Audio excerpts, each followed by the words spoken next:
अस्सलाम वालेकुम, क्या हाल चाल। उम्मीद करते हैं कि आप खैरियत होंगे। हमारी दुआ है कि आप हमेशा खुश रहें, हंसते और मुस्कुराते रहें और इसी तरह हमें अपना प्यार दिखाते रहें। बिल्कुल जी, मेरा नाम मुअज्जम अली, मैं हूं तारिक महमूद। मैं मोहम्मद यूसुफ। तो आज हम जिस वीडियो पर रिएक्ट करने जा रहे हैं, वीडियो का टाइटल है India withdraw team from China. World fair की वीडियो है कि क्यों विड्रा टीम कर लिए भाई। देखते हैं वीडियो और अपना बयान कर देंगे। कमेंट करते हैं 3 2 1 वीडियो स्टार्ट।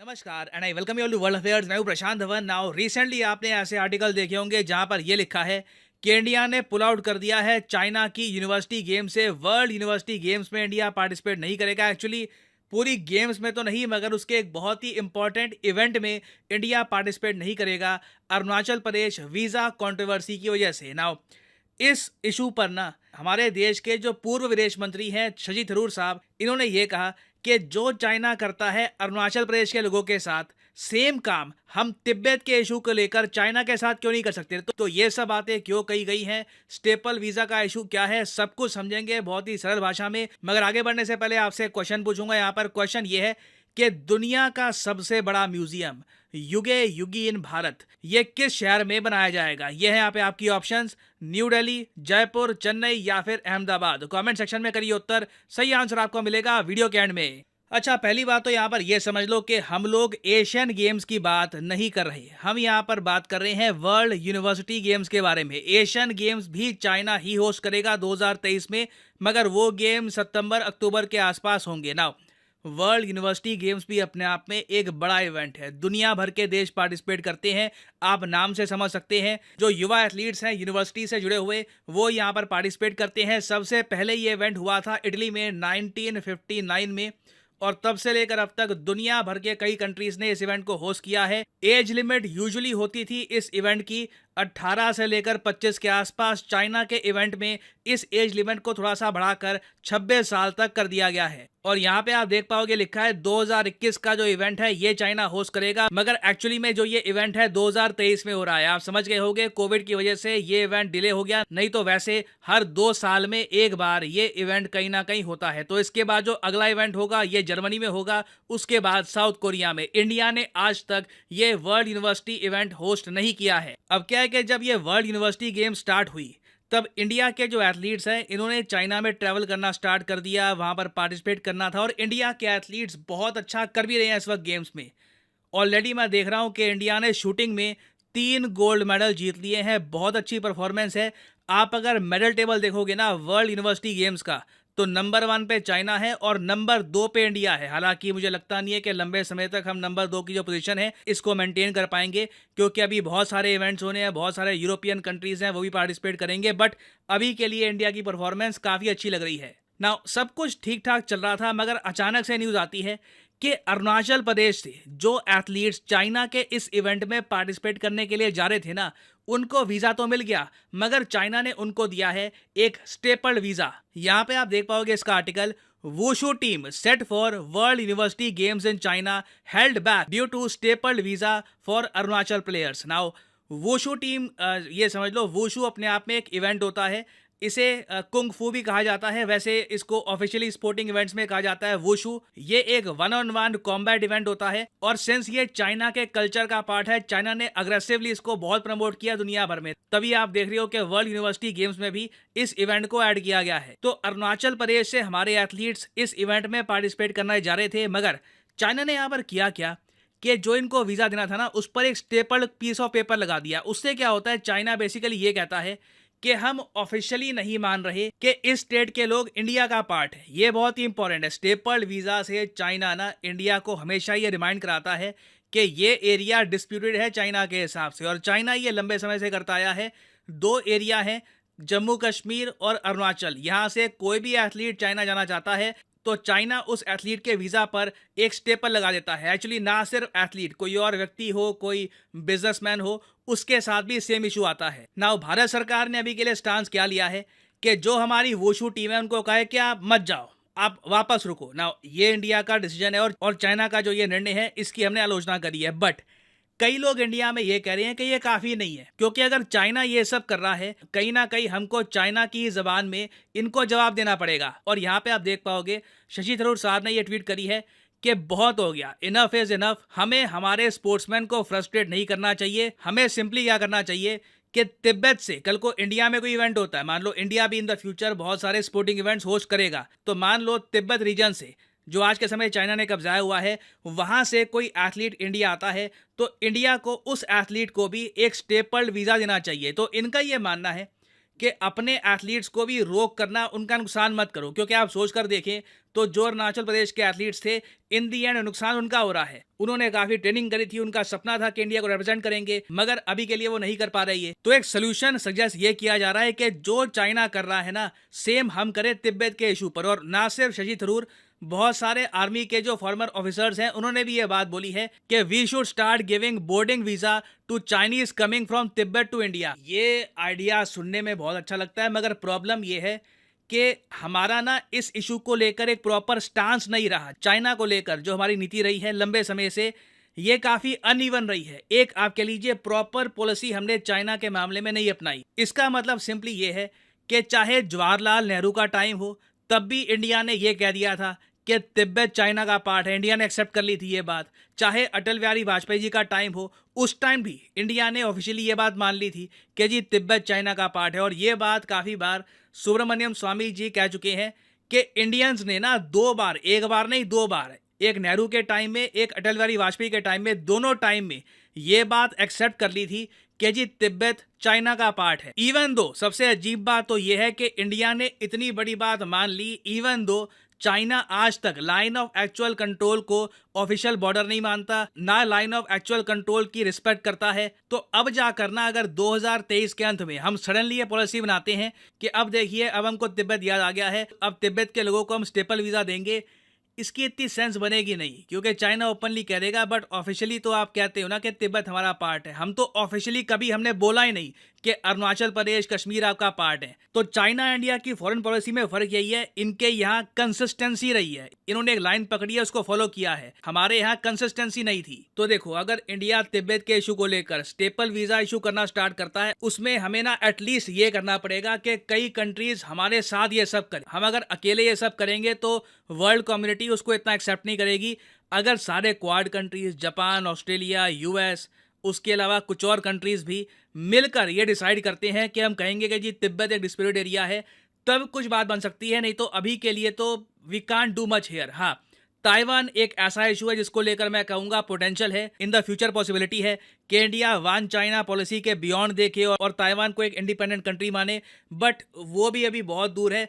अभी के लिए ना देखो, जो चाइना कर रहा है हमारे साथ, सेम चीज़ रेसिप्रोकेट करने के लिए हमारे पास ऑप्शंस बहुत ज़्यादा कम है। तो यहाँ पे मैं जानना चाहूँगा आपका ओपिनियन कि इंडिया को इन द फ्यूचर क्या करना चाहिए आपके हिसाब से। What are the options that we have, और क्या अपने एथलीट्स को रोक देना, क्या ये भी सही निर्णय है या नहीं, लिखिएगा इसके बारे में कमेंट सेक्शन में। मैं जानना चाहूँगा आपका ओपिनियन। नाउ फाइनली वापस आते हैं अपने क्वेश्चन की तरफ कि युगे युगीन भारत, ये जो म्यूजियम है, दुनिया का सबसे बड़ा म्यूजियम जो बनेगा इंडिया में, तो सही उत्तर यहाँ पे है ऑप्शन ए, न्यू दिल्ली। यहाँ पर आप देख पाओगे India to have world's largest museum. India की जो हजारों सालों की हिस्ट्री है वो शोकेस करेगा ये म्यूजियम, और ये बनाया जाएगा न्यू दिल्ली में। और फाइनली यहाँ पर मैं ये भी ऐड कर दूं कि अनअकैडमी का एक मैसिव डिस्काउंट स्टार्ट हो चुका है। 50% डिस्काउंट आपको मिलेगा ऑन अनअकैडमीज कोर्सेज। तो फॉर एग्जाम्पल, लेट्स से आप लाइफ में एक बार चाहते हैं कि प्रॉपरली यूपीएससी एग्जाम की प्रिपरेशन करनी है, तो कमेंट सेक्शन में जाइए, यहाँ पे आपको ये लिंक मिलेगा, इस लिंक पर करिए क्लिक और यहाँ पे आप परचेज कर पाएंगे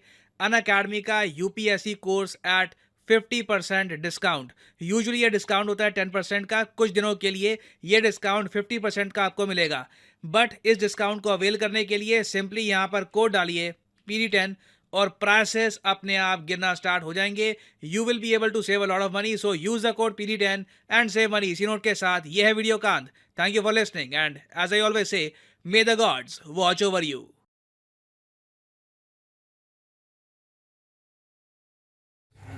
चलो जी, वीडियो खत्म हो गई। और भाई साहब, यहाँ पे जो मुद्दा है ना कि जो चाइना करता है, ये आज का तो कर नहीं रहा, वो ये पहले से ही कर रहा है कि जो अरुणाचल प्रदेश के लोग जाते हैं उनको अलग से वीजे का जो उनका जो वो स्ट्रिप सी लगा के दे देते हैं। अच्छा, ये जो एथलीट है इनको नहीं, जो इनके पहले इससे और भी पहले जाते हैं, का- जो भी महाराष्ट्र जाता है, अरुणाचल प्रदेश से जो भी जाता है ना वो कहता उन्होंने है कि- कभी माना ही नहीं। वो कहते हैं कि हमारा है। चाइना वाले कहते हैं अरुणाचल प्रदेश उनका है, इसलिए उनको वीजा जो अलग लेवल का देते हैं। तो बात ये है कि भाई इसमें इंडिया का फेलियर इंडिया का- पहले से रहा है। क्योंकि उन्होंने अब माना भी है, तिब्बत को में- माना भी है, और यार दो वो मरतबा अलग मान चुके हैं। यहाँ पे जो मेन चीज है ना भाई साहब, यूनिवर्सिटी के गेमों में, यूनिवर्सिटी में मैं भी खेल चुका हूँ भाई साहब, और मुझे पता है कि एक जब एथलीट जब मेहनत करता है ना तो कितनी ज्यादा मेहनत और हार्ड वर्क चाहिए। और ये जिस टाइम पे हो रहा है मुकाबला, साफ ज़ाहिर है कम से कम 3-4 महीने तो लगातार ट्रेनिंग की होगी दिन रात। बिल्कुल जी बिल्कुल। और तब वो जाके पिछले तैयार 3-4 हुए महीने जो थे आपको भी पता है कि गर्मी कितनी होती है। बहुत ज्यादा गर्मी चली जाती है जनाब 49-50 इतने डिग्री पे Temperature। चली जाती है। हम्म। और गर्मी में एथलीट की ट्रेनिंग करना, एक दिन की बंदा, मैं कहता हूँ कोई नॉर्मल बंदा ट्रेनिंग कर लेना, उसको दूसरे दिन 5,000 रुपया दो, कहो कि सेम चीज जो है वही करो, नहीं कर सका, नहीं कर पाएगा भाई साहब। हो ये नहीं पाएगा। जुनून होता है, मुश्किल है, हाँ वैसे। ये जुनून के अलावा हो ही नहीं सकती उस लेवल की ट्रेनिंग। बंदे की भाई साहब सांस बंद हो जाता है, बहुत मुश्किल होता है। और पसीना और भाई साहब उनके खड़े खड़े साथ आता तो रहता ये है। फिर और ये ज्यादती मौका हो गई ना, मौका ये को मौका भी हाथ से यूनिवर्सिटी में आए दिन भाई साहब कोई ना कोई ऐसा बंदा आ जाता है जो पिछले सारे रिकॉर्ड तोड़ देता है। हम्म। और ये इनको चांस 1 साल छोड़ के दूसरे साल तो आता है। तो पहले कोविड मैं ले कहता गया हूं कि उनका। उसकी पूरा कैरियर इस पे है। हाँ। अगर यहाँ पे गोल्ड मेडल मिलता तो उसको कल को नौकरी भी मिलती, सारा कुछ उसको होता। कोई किसी ना किसी इदारे में जॉब भी मिल जाती। यार उसने अपनी कंट्री का नाम नहीं रोशन नाम नहीं किया, रोशन- चाइना में जाकर जीत कर आया। नहीं, मैं एथलीट की बात कर रहा हूँ कि उसको क्या फायदा हो सकता था इसका, उस नुकसान जो हुआ है, उसका हुआ है। लेकिन तारक साहब ये है ना कि उस अब एथलीट्स को देखते देखते जो है ये मामला ही हाथ से चला तो गया। ये और उससे पहले उठा लेते हैं, इससे बाद भी उठा सकते हैं। ये पहले भी तो एथलीट हो रहा है। कितने जाएंगे? यहाँ 5 से साल ही हो गए यहाँ से ये उससे पहली ये। दफा हुआ तो फिर मामला उठाए, हाँ। ये तो पहले भी हो रहा था। सिर्फ उनको एथलीट्स को मतलब नुकसान दिया जा रहा है, मामला तो वही का वही रहेगा। बाद में ये इसको बात बंद कर है, दे, बैन कर क्योंकि दे, ये उधर इसमें उनके नाकस जाने- रहेंगे, हाँ, अगर तिब्बत ऐसा वाला होता मामला उठाते भी कि हैं। ये एथलीट जीत कर आते उधर से, गोल्ड मेडल लेकर आते और यहाँ से ये वीडियो बना के शूट करते, कहते Indian Indian Indian proud to be Indian. हाँ। तब ये चाइना के मुंह पर तमाचा होता है। हाँ। हैं? उधर से जीत कर आना भी भाई साहब बहुत बड़ा तमाचा, देखा नहीं है? पहले नंबर पर जी, चाइना, जी। दूसरे नंबर पर इंडिया जीत रहा भाई है। साहब ये जब मेडल लेकर आते इधर अरुणाचल प्रदेश में या इंडिया में, दिल्ली में उनको बुलाते हैं, उनका स्वागत होता, ऐसी पीएम बात। मोदी के साथ वीडियो बनती, हम्म। कहते भाई साहब हमें प्राउड है, हम इंडियन है। बिल्कुल। तो ये बात जो है वो अलग लेवल की होती है। अब ये जो मुद्दा है ये भाई एथलीट के साथ मैं कहता हूँ उनका जो कैरियर था वो डूब गया। हम्म। सही बात है।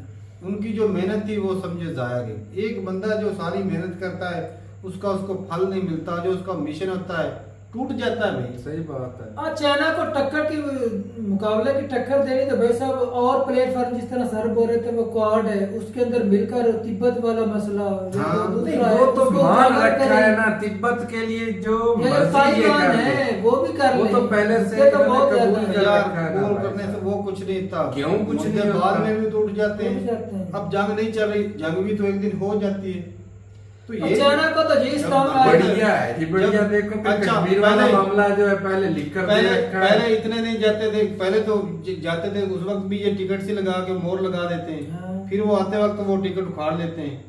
वो वीजे की स्टैंप भी नहीं रहती वो उनके पासपोर्ट के ऊपर कि चाइना में बंदा हो गया आगे, उसके पासपोर्ट के ऊपर वो स्टैंप ही नहीं रहेगी। इस तरह तो भाई साहब नुकसान हो सकता है इंटेलिजेंस वाला। इस तरह अरुणाचल प्रदेश का अगर कोई गद्दार हो उधर जाए, वहां पर वो स्टैंप लगी नहीं आएगा, उसके सबूत नहीं है सरकार के पास कि ये बंदा वो चाइना खुफिया से उधर आ जानकारी गया। इधर देकर आता रहे तो कितना हाँ, नुकसान इसका है नुकसान इंडिया भी को। है भाई। चाइना तो इसको फायदे के लिए तो इस्तेमाल फिर कर सकता इसका है। कोई अपना जो है इंतजाम करे ना रोकने का। तो भाई लेकिन इसका तिब्बत वाला मैं कह रहा हूँ मामला उछालने से हल नहीं निकलने वाला है भाई साहब। नहीं भाई साहब, तिब्बत जैसे वाला को ऐसे तैसा, हाँ। जैसे को तैसा, जैसा चाइना कर रहा ईंट है। का जवाब पत्थर से मारे वो मारना मान चाहिए। एक चुके दफा हैं हुआ भाई, था ना, उसको पहले कि अमेरिका- तिब्बत चाइना का हिस्सा है, उससे कोई फर्क यार, नहीं। दुनिया में चीख चिल्ला ले, अच्छा मेरी बात, उससे कोई वो फर्क नहीं मान पड़ता। गए, वो पास्ट में हो गया। अब वो उन्होंने किस वजह से किया? साथ यार, बोल बोले- रही है, अब बोल रहे मिल वो बैठ तो- कर करते वो तो हैं। पाकिस्तान इन्होंने वाले सब मामला करना हो गया चाहिए, फिर। उनको भी था ये भी यार, सब वो तो करते। दोगली राय होगी। कुछ नहीं होता। चाइना को रावत भी जी चाहिए कुछ था ना नहीं भी होता। ये भाई साहब मेरा पार्ट नहीं, ये इंडिया की है, लेकिन चाइना ने एक्सेप्ट किए ही नहीं है। हाँ। दोगली पुलिस से तो चाइना की हुई ना। क्यों चाइना की? उन्होंने पहले दिन अगर से वो इंडिया एक ने से मान मिला लिया तो ये पहले बाकी दिन- आपका हिस्सा है तो भाई साहब चाइना भी तो मान लेता। क्यों मान लेता? उन्होंने नहीं माना। चाइना भी जल्दी मान उन्होंने नहीं माना। तो फिर दोगला कोई सौदेबाजी हुई थी तिब्बत या इस स्टेट की? कोई सौदेबाजी नहीं हुई। सौदेबाजी नहीं हुई भाई। इसमें इंडिया को दिखाना चाहिए, आंखें दिखाना बनती हैं चाइना को, सॉरी तिब्बत के मामले में। और अरुणाचल प्रदेश वाला मामला सेंसिटिव है, क्योंकि इससे गद्दारी भी हो सकती है। कल को कोई फंड होने को तो बहुत कुछ हो बहुत कुछ सकता हो है। सकता है, क्योंकि वो वीजे का वो रहता ही नहीं, उसके ऊपर स्टैंप भी नहीं Value लगी। नहीं है ना। कल वो दिखाएगा तो वो जब वीजा देखेंगे, हालांकि चलो एयरपोर्ट से पता चल जाता कि ये बंदा इधर गया, लेकिन मेन जो चीज होती है प्रूफ तो देख स्टैंप तो लगी है ना, पासपोर्ट के ऊपर वो देखेंगे तो पता ही नहीं चलेगा। तो अब तो टेक्नोलॉजी भी है वैसा, वैसे ही ऑनलाइन पता चल जाता है कि बंदा किधर किधर हो गया, ये भी चीजें हैं। लेकिन वो पासपोर्ट पे वो जो उखाड़ लेते हैं, वो टिकट से लगाते हैं, उसके ऊपर मोहर लगा देते हैं, जब बंदा वापस आता तो वो टिकट लेकिन उखाड़ असल लेते हैं। मुद्दा ये है कि जो चाइना ना वो बोल रहा है कि ये मेरी एरिया है, बैर वाली कंट्री को ये भी बिल्कुल, बता रहे बिल्कुल, जो उसको बिल्कुल, यही कह रहे स्टैंप हैं। नहीं कर रहे। आए दिन लड़ाई किस बात की होती है? इसी चाइना चीज़ और से। इंडिया की लड़ाई में यही है, इसी बात की। अरुणाचल प्रदेश की। हम्म। तो भाई साहब ये इंडिया को भी करना पड़ेगा। एक दफा हुआ था ना, अमेरिका में गया था कोई मिनिस्टर, रेल मिनिस्टर था या कोई मिनिस्टर था, अमेरिका में गया, अमेरिका वालों ने कपड़े उतारने को बोला कि तलाशी लेनी है। उन्होंने कहा तक कपड़े नहीं उतारने, मुझे वापस भेज दो। वापस आ गए, कपड़े नहीं उतारे। इज्जत की खातिर इधर आके बिल पास हो गया कि जो भी अमेरिकन आएगा उसके कपड़े उतरेंगे। जो भी जो हाँ, इधर जो आम भी नागरिक होगा, भी होगा। बिल्कुल जो बिल्कुल। इधर आया उनके कपड़े उतारे, फिर उन्होंने भी माफी मांगी। ब्राजील वाले के साथ भी ऐसा इन्होंने किया था, हाँ। अमेरिका वालों ने उनके भी उतारे गए। पाकिस्तान के तो वो एक गया था, वो कश्मीर का था कुछ, अफरीदी क्या नाम था उसका, अमेरिका- शाहिद खान अफरीदी, शाहिद का वो भाई खान, शाहिद खान वो हमारा वजीर आला है, वजीर आजम रह चुका है भाई साहब। वजीर आजम कब को रहे? वो वजीर आजम है। नहीं नहीं, और इसके नवाज शरीफ के बाद वही रहा था जब नवाज शरीफ को उतारा गया। अच्छा अच्छा, चलो निगरान। बात नहीं होगा। निगरान। अच्छा, वो जी गया तो वो उसके कपड़े उतारे, फिर वो कहता है यहाँ पे गुर्बत बहुत है, यहाँ पे अमेरिका में लोग गरीब हैं, इनके पास कपड़े नहीं, इनके पास घर नहीं। तो कपड़े अपने उतरे तो और दूसरों के वो वैसे नहीं इंसल्ट है। महसूस नहीं की अपनी हाँ, और कंट्री अपनी- की। अगर सिर्फ गैरतमंद और होता कुछ तो भाव कपड़े ना महसूस उतारता किया। भाई। वापस आ तो जाता भाई है। साहब ठीक है, अपनी राय जरूर बताइएगा कमेंट सेक्शन में। मेरे हिसाब से, क्योंकि भाई मैं एक एथलीट हूँ और मैं दर्द समझ सकता हूँ कि कितना तकलीफ होती है जब एक एथलीट को मौका मिलता है बाहर जाके खेलने का, क्योंकि लाखों करोड़ों स्टूडेंट होते हैं जिनमें से चंद एक स्टूडेंट को मौका मिलता है बाहर जाके खेलने का, ऐसी बात। अपने कंट्री को रिप्रेजेंट करने का। नीरज चोपड़ा है, चलो वो यूनिवर्सिटी से नहीं है, इंडिया से है। 1 अरब 40 करोड़ अवाम में से एक बंदा जाके इंडिया को रिप्रेजेंट कर रहा है, एक बंदे को मौका मिलता है उधर जाके। हाँ। तो इसी तरह आप अंदाजा लगा सकते हैं कि कितने यूनिवर्सिटियां, कितने स्टूडेंट हैं, और उन स्टूडेंट को मौका मिला, कितनों को हरा के आगे वो इस आया। मौके पर गया और वो मौका उससे छीन लिया गया। तो ठीक है भाई, अपनी राय जरूर बताइएगा कमेंट सेक्शन में। मिलते हैं नई वीडियो के साथ, तब तक के लिए इजाजत दें। अल्लाह हाफिज।